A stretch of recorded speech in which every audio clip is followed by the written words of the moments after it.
Hello, నేను మిస్ఎస్ రావు.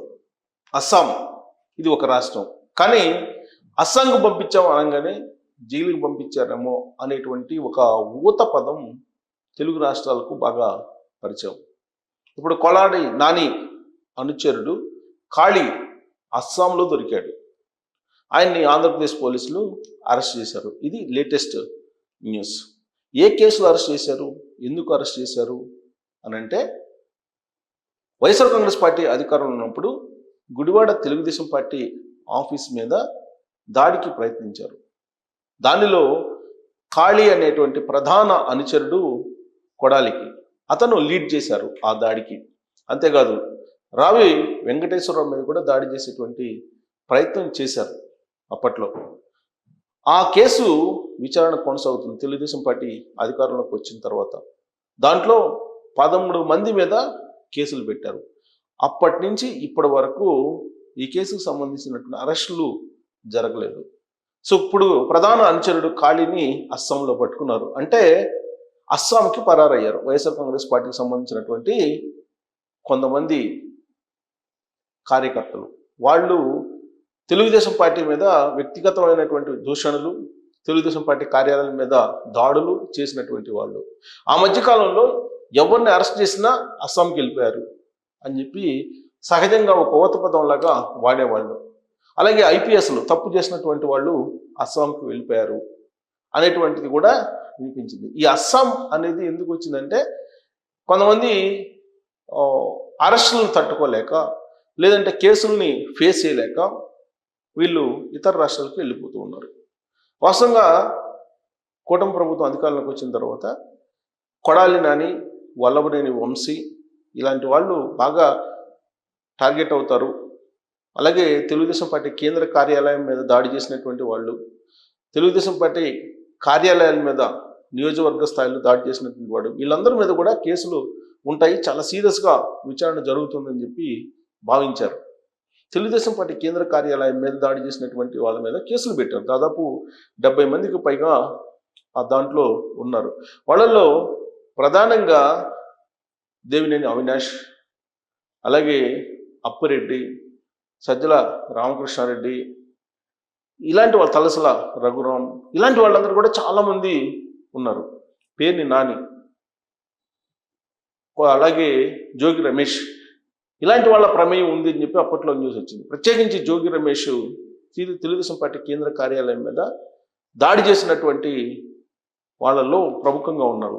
ఆయనే ఆ రోజున తెలుగుదేశం పార్టీ కార్యాలయం మీద దాడి చేయడానికి కార్యకర్తలను పురిగొల్పారు. వైఎస్ఆర్ కాంగ్రెస్ పార్టీ వాళ్ళని లీడ్ చేసింది కూడా ఆయనే అనేది కేసులో ఇప్పుడు విచారణ జరుగుతున్న సందర్భంగా బయటపడుతున్నటువంటి అంశం. అంతేకాదు తెలుగుదేశం పార్టీ కేంద్ర కార్యాలయం మీద దాడి చేసినటువంటి సందర్భంగా ఎవరో ఒకరిని లేపేయాల్సిందే, అప్పుడు కానీ వైఎస్ఆర్ కాంగ్రెస్ పార్టీ క్యాడర్ అంటే ఏంటో, వైఎస్ఆర్ కాంగ్రెస్ పార్టీ అంటే ఏంటో తెలియదు అనేటువంటి కామెంట్స్ ఆ రోజున తెలుగుదేశం పార్టీ కార్యాలయంలో ఉన్నటువంటి సీసీ కెమెరాల్లో రికార్డ్ అయినట్టు కూడా పోలీసులు గమనించారు. ఇప్పుడు ఆంధ్రప్రదేశ్ సిఐడి ఈ కేసును విచారిస్తూ ఉన్నారు.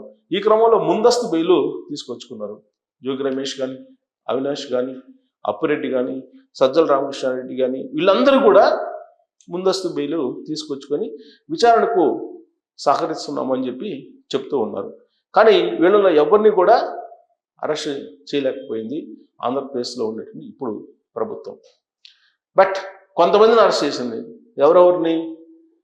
బాపట్ల మాజీ ఎంపీ నందిగం సురేష్ కానీ, లేదా కొంతమంది ఎవరైతే అగ్రెసివ్గా వ్యవహరించారో సోషల్ మీడియా వేదికగా చేసుకుని సోషల్ మీడియా సైకోల్గా గుర్తించినటువంటి వాళ్ళు, వర్ర రవీందర్ రెడ్డి, ఇలాంటి వాళ్ళని కొంతమందిని అరెస్ట్ చేసింది తప్ప ప్రధానమైనటువంటి వాళ్ళని అరెస్ట్ చేయలేదు. జనరల్గా ఆ రోజున చంద్రబాబు నాయుడు గారి మీద కానీ, లేదా తెలుగుదేశం పార్టీ మీద కానీ బాగా విరుచుకుపడినటువంటి వాళ్ళు, పరుష పదజాలాన్ని ఉపయోగించినటువంటి వాళ్ళు, అసభ్య పదజాలాలని ఉపయోగించినటువంటి వాళ్ళు, అన్పార్లమెంటరీ వర్డ్స్ని ఉపయోగించినటువంటి వాళ్ళల్లో మొదటి వరుసలో ఉండేది కొడాలి నాని, ఆ తర్వాత వల్లభనేని వంశీ. వీళ్ళ యొక్క మూలాలు తెలుగుదేశం పార్టీలోనే ఉన్నాయి. తెలుగుదేశం పార్టీ నుంచే వీళ్ళు రాజకీయాలని మొదలుపెట్టారు. 0 నుంచి మొదలుపెట్టి వాళ్ళు ఎమ్మెల్యే దాకా, ఆ తర్వాత మంత్రి దాకా కొడాలి నాని కావడం జరిగింది. వీళ్ళు తెలుగుదేశం పార్టీ మీద ఆ రోజున అసభ్య పదజాలంతో విరుచుకుపడ్డారు. అదే క్రేజ్ అని చెప్పి భావించారు. లాస్ట్కి ఏ స్థాయికి వెళ్ళిందంటే కొడాలి నానిని తలకాయ తీసుకొని వచ్చినటువంటి వాళ్ళకి కోట్ల రూపాయలు ఇస్తానని చెప్పి ఖమ్మం జిల్లాకు సంబంధించినటువంటి ఒక పౌరుడు అనౌన్స్మెంట్ కూడా చేశారు. అంటే ఆ స్థాయికి వెళ్ళిపోయింది. అలాగే సామాజిక వర్గం యొక్క బహిష్కరణ స్థాయికి కూడా వెళ్ళిపోయింది. కమ్మ సామాజిక వర్గం నుంచి బహిష్కరించారు వీళ్ళని అనేటువంటి స్థాయికి వాళ్ళ వ్యవహారం వెళ్ళిపోయింది.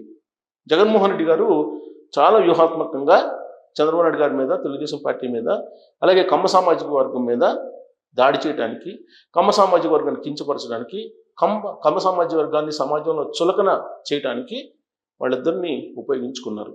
మరి వాళ్ళు అపర మేధావులని భావిస్తూ ఉంటారు.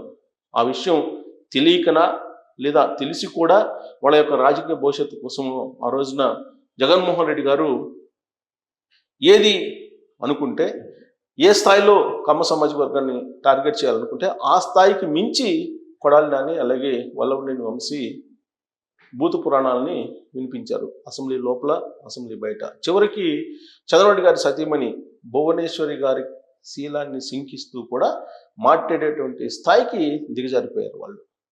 సో వాళ్ళు తొడగొట్టారు, మీసం తిప్పారు, వెంట్రుకలు చూపించారు, రకరకాలుగా అసభ్య పదజాలాన్ని ఉపయోగిస్తూ వాళ్ళు అన్పార్లమెంటరీ వర్డ్స్ని ఉపయోగిస్తూ అసలు రాజకీయాలని అంటేనే జిగుప్సాకరంగా మార్చేలా వాళ్ళు మాట్లాడారు.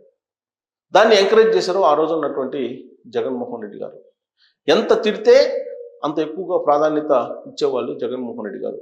ఆ కోణంలోనే, ఆ జాబితాలోనే జోగి రమేష్కి మంత్రి పదవి ఇవ్వడం జరిగింది. ఎందుకు? తెలుగుదేశం పార్టీ కేంద్ర కార్యాలయం, అలాగే తెలుగుదేశం పార్టీ కార్యాలయం చంద్రబాబు నాయుడు గారి ఇంటి మీద దాడికి వెళ్ళిన కారణంగా బోనస్గా ఆయనకి జగన్మోహన్ రెడ్డి 2.0 క్యాబినెట్లో మంత్రి పదవి ఇవ్వడం జరిగింది. అంటే వైఎస్ఆర్ కాంగ్రెస్ పార్టీలో కీలకంగా ఉండాలంటే లేదా పదవులు రావాలంటే చంద్రబాబు నాయుడు గారి మీద, తెలుగుదేశం పార్టీ కార్యాలయం మీద ఎవరు ఎక్కువగా దాడులు చేస్తే వాళ్ళకే అనేటువంటి సంకేతాన్ని బలంగా ఆ రోజున వైఎస్ఆర్ కాంగ్రెస్ పార్టీలో తీసుకెళ్లారు. అందుకే కొడాలి నాని తమ అనుచరులని రెచ్చగొట్టారు తెలుగుదేశం పార్టీ మీద. వాస్తవంగా తెలుగుదేశం పార్టీ క్యాడరే కొడాలి నానికి ఉండేది. ఆయనకంటూ ప్రత్యేకమైనటువంటి క్యాడర్ లేదు. సుదీర్ఘకాలం పాటు తెలుగుదేశం పార్టీలో కొనసాగారు. తెలుగుదేశం పార్టీలోనే ఎమ్మెల్యే అయ్యారు తొలి రోజుల్లో. ఆ తర్వాత ఆయనకి తెలుగుదేశం పార్టీ క్యాడర్ ఆయనతోటి ఫాలో కావటం ప్రారంభమైంది.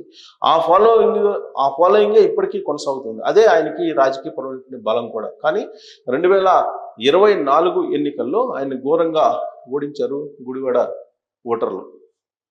ఎందుకు ఓడించారంటే గుడివాడ పార్టీ కార్యాలయం మీదనే దాడి చేశారు. అసలు గుడివాడలో పార్టీ కార్యాలయమే ఉండకూడదు తెలుగుదేశం పార్టీ అనేటువంటి ఉద్దేశంతో దాడులు చేయించినటువంటి కొడాలి నాని కాళీ అనే అతను ప్రధాన అనుచరుడిగా ఉన్నారు. ఆయన గుడివాడ వైఎస్ఆర్ కాంగ్రెస్ పార్టీ అధ్యక్షుడిగా ఉన్నారు కాళీ. అతను అస్సాంకి పారిపోయాడు. ఇంతకాలం పాటు కేసు పెట్టినప్పటికీ పోలీసులకి ఆ 13 మంది దొరకలేదు. ఇప్పుడు కాళీ ప్రధాన అనుచరుడు కాబట్టి అతన్ని అరెస్ట్ చేశారు. మిగిలినటువంటి 12 మందిని కూడా అరెస్ట్ చేసేటువంటి అవకాశం ఉంది. వాళ్ళు ఇచ్చేటువంటి వాంగ్మూలం ప్రకారం కొడాలి నానిని కూడా అస్సాం పంపిస్తారా అంటే జైలుకి పంపిస్తారా, ఆయన కూడా పరారయ్యేటువంటి అవకాశం ఉందా, కొడాలి నాని వల్లభనేని వంశీని జైల్లో పెట్టించగలదా ఇప్పుడున్నటువంటి ప్రభుత్వం, పెట్టించే అవకాశం ఉందా, ఆ దిశగా కేసు విచారణ కొనసాగుతుందా అనే దాని మీద కామెంట్ రూపంలో మీ అభిప్రాయాలు తెలియజేయచ్చు. Thank you very much.